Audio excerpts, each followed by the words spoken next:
গুণময় ভক্তিশয় স্বপ্ন তোর হৌক মোর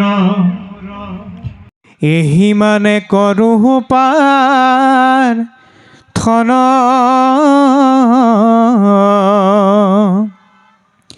হে রাম কিন্তু তজু পদনতি একান্ত প্রেমরতি রৌদ্র মোর নৌক আন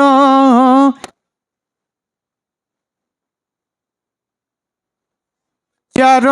যতজন হৌক মাধব কমন ডাক সারি বোলা রাম রাম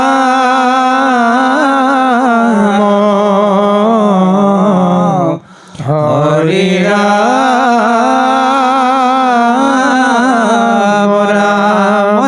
স্কন্ধকাৰ গোপাল চন্দ্ৰী যে ইমান সুন্দৰভাৱে যে শুনিও ক সভাসদৰ তৃতীয় স্কন্ধৰ পথক কৃষ্ণ। গতিকে সেই জগত সভাত থকা অকল আমাৰ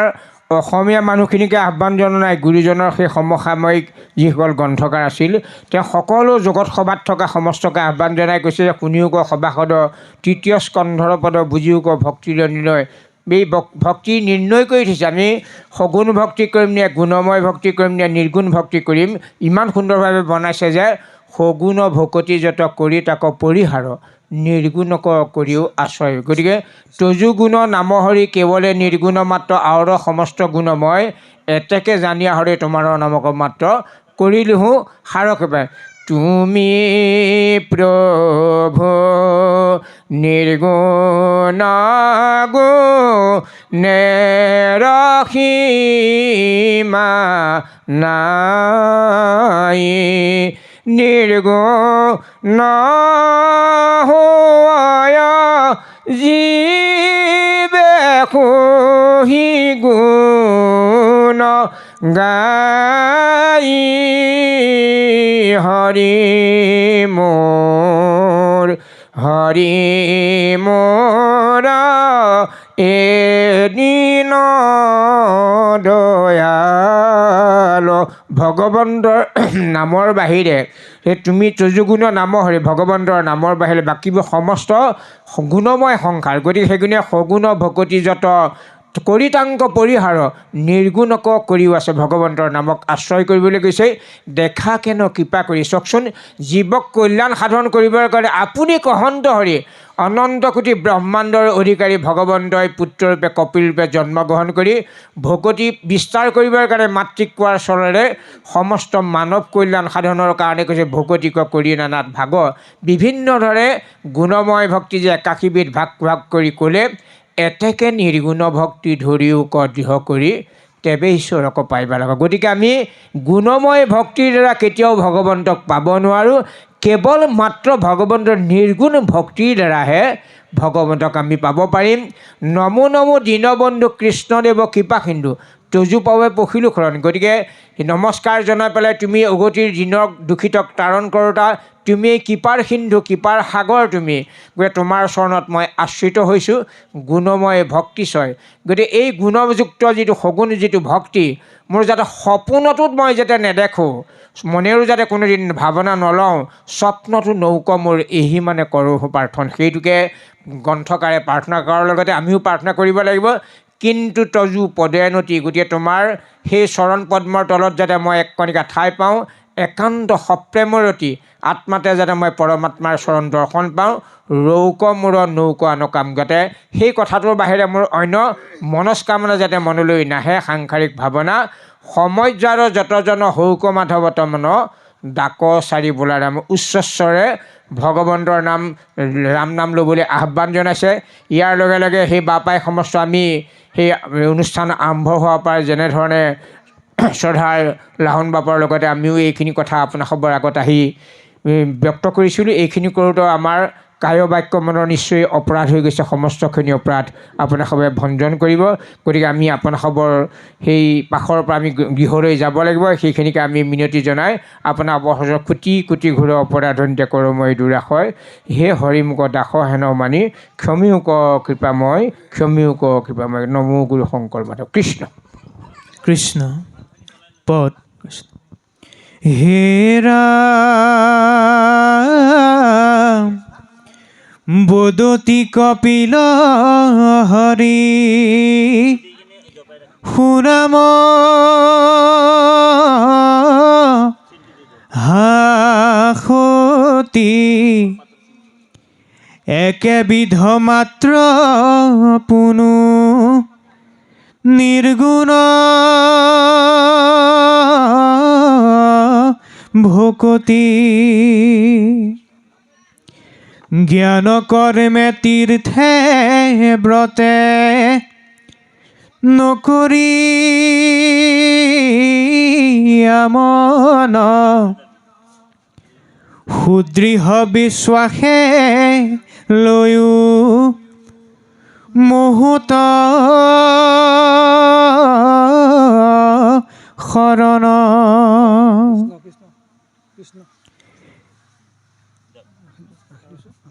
কৃষ্ণ জয় গুৰু শ্ৰীমন্ত শংকৰ এই পূৰ্ণ বৈকুণ্ঠ ধামত উপবিষ্ট আমাৰ বাপ বান্ধৱ মাই মাতৃ সমস্তলৈ আমি চৰণলৈ সেৱা ধৰিছোঁ আৰু লগতে আমাৰ সহকাৰী পাঠকৰ শ্ৰীচৰণলৈ আমি সেৱাভাগী অৰ্পণ কৰা হৈছে আৰু লগতে আমাক আমন্ত্ৰিত কৰা আমাৰ তাঁতী বাপৰ চৰণলৈকো আমি সেৱাভাগী অৰ্পণ কৰি আমি পাঠৰ আসনত অলংকৃত হৈ প্ৰভু ভগৱন্তৰ গুণানু আমি কীৰ্তন কৰিবৰ কাৰণে আগবঢ়া হৈছে কৃষ্ণ মাধৱ অ মোহৰ গুণ কৰ শ্ৰৱণে তীক্ষ্ণ নিষ্কামে মুহূৰ্ত যাই নিবৰ্জয় মন নিগুণ ভকতিয়েহি কহিলো বুজাই মই সমীটো ভক্তি এৰাই এৰি নাই যেন গংগা জল সমুদ্ৰত পৰে যায় নিগুণ ভকতিয়েহি কহিলো বুজাই মোৰ ভক্ত হব পুনু নিষ্কাম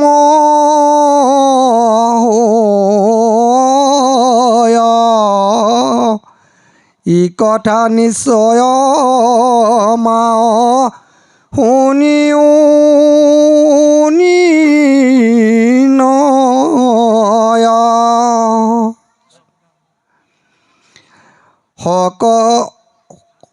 শালক্য সমীপ্ৰ মোৰ হাৰপ্য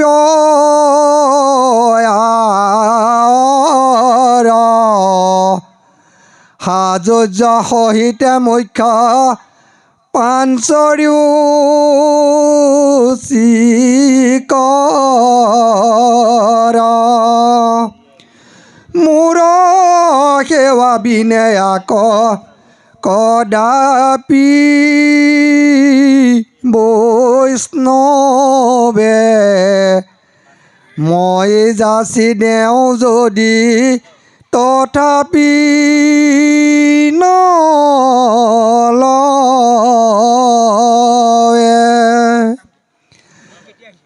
যদি বোলাতে তাৰা মজে কি কাৰণ ইহাৰ উত্তৰতে শুনায়ে কমন হে ৰাম ভকতি ক্ষমা তাতাসম বাৰমহা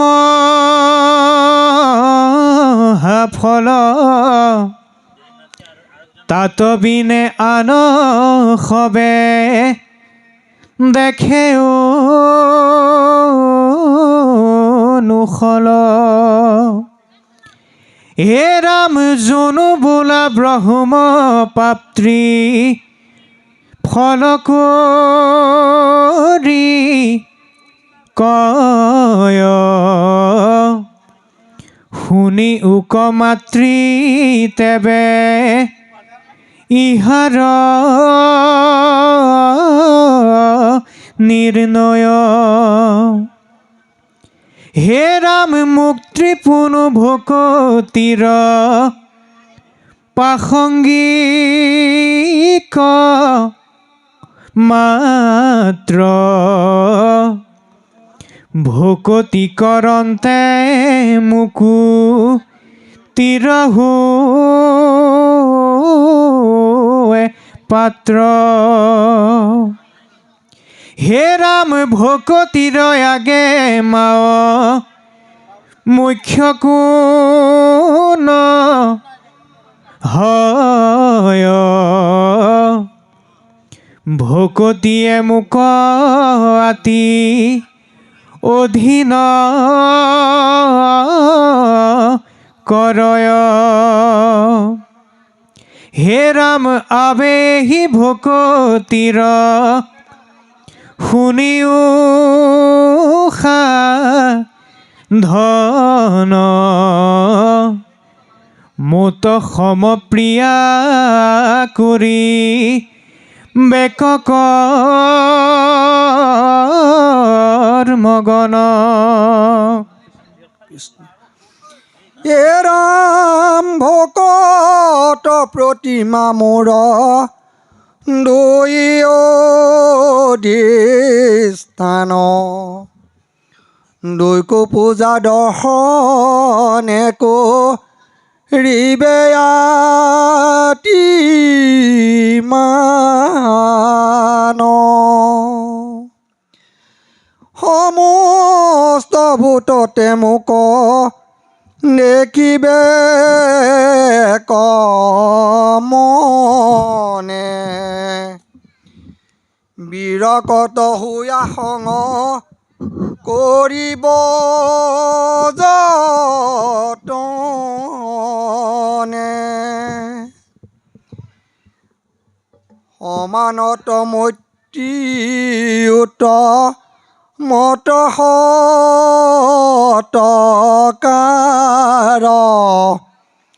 দৰিদ্ৰত দয়া কৰি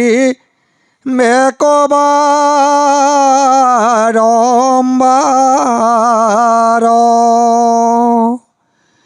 গীতা ভাগৱত শাস্ত্ৰ কৰিবে শ্ৰৱণ সাধু সংগে মোৰ নাম কৰিবে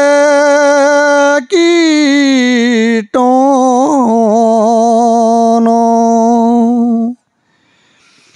ইহব সাধন যিটো কৰিলে আশ্ৰয় অনায়াসে মুত তাৰ চিত্ৰনিমজয়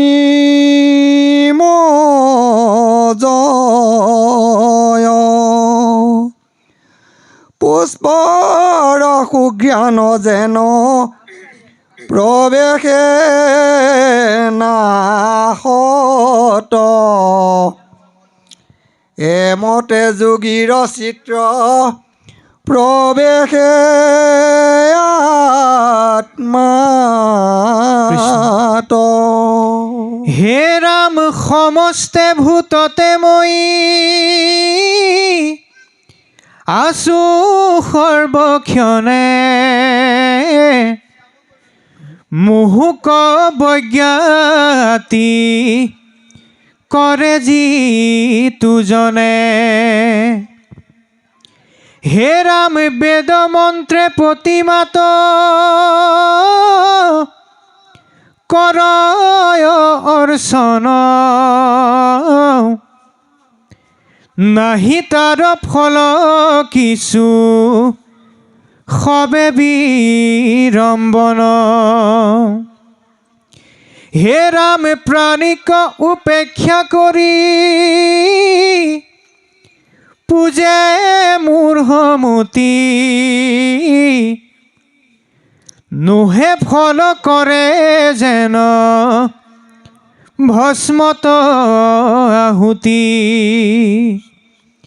হে ৰাম পৰ শৰীৰত মোক বিদ্ৰেষ কৰয় যদি পূজে ভূতাৰ চিত্ৰ শান্ত নয় হে ৰাম প্ৰাণিক নিন্দিয়া মোক যিজনে পূজয় তাত মই তুষ্ট নহো জানিবানি চয় অৱজ্ঞা উপেক্ষা দেশ নিন্দা পৰিহৰি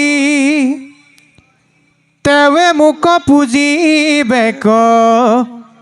ভক্তি ভাৱ কৰি অন্যথা পুজিলে মোক ফলকন পায় স্বৰূপ কৰিয়া মই কহিলোঁ হোৱায় হে ৰাম যিজনে আপোন পৰ ভেদক কৰয় তাক মই ঘোৰতৰ দেও মৃত্যু ভয় এ ৰাম এহি জানিছো তবৰ কৰিয়া বিচাৰ অনুক্ৰমে সবাকো কৰিবে সৎকাৰ কিন্তু তা সম্বাদ মোক দেখিবে কমনে অন্তৰ্যামী ৰূপে ব্যাপী আছো সৰ্বক্ষণে এহি মতে তজু আগে কৰিলো বিদিত ভক্তি সাংখ্য যোগ্য দুই